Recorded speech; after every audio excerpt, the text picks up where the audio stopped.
কল্পনা করুন সেই দিনটির কথা, যখন মাথার ওপর সূর্য থাকবে টকবকে আগুনের মতো, চারদিকে কোটি কোটি মানুষের ভিড়, কিন্তু সবাই বড় একা। কুরআন বলছে সেই দিনটি এতই ভয়াবহ হবে যে মানুষ তার নিজের সন্তান, স্ত্রী, ভাই, এমনকি পুরো পরিবারকেও মুক্তিপণের বিনিময়ে দিতে চাইবে শুধু নিজেকে বাঁচাতে। কিন্তু আল্লাহ তাআলা একটি বিশেষ কথা বলেছেন, মানুষ যদি পুরো পৃথিবীর সমান সম্পদের মালিক হতো তবে সেই মহা বিপদ থেকে বাঁচতে সে সবটুকু দান করে দিতে চাইবে। মনে প্রশ্ন জাগতে পারে মানুষ কেন সেখানে নামাজ বা রোজার কথা বলবে না, কেন শুধু সম্পদের বিনিময়ে মুক্তি চাইবে? এর কারণ হলো পরকাল হলো প্রতিদান পাওয়ার দিন, আমল করার দিন নয়। সেদিন চাইলে এক ওয়াক্ত নামাজ করার সুযোগ পাওয়া যাবে না। আর সবচেয়ে বড় কারণ হলো সময়ের অভাব।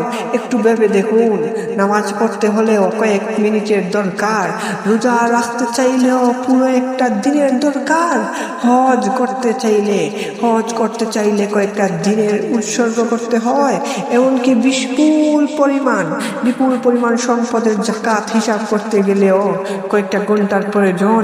ভালোভাবে ইসলাম বুঝে একজন মুমিন হতে হলে, প্রকৃত মুসলিম হতে হলে দীর্ঘ সময়ের সাধনা লাগে।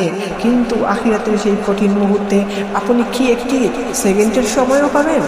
আল্লাহ ছাড়া কেউ জানে না সেই সময়টা কত সংকীর্ণ হবে। তখন আমল করা বা নিজেকে সংশোধন করার মতো কোনো সময় আপনার কাছে থাকবে না। প্রিয় ভাই বোন, আমার সময় ফুরিয়ে যাওয়ার আগে কি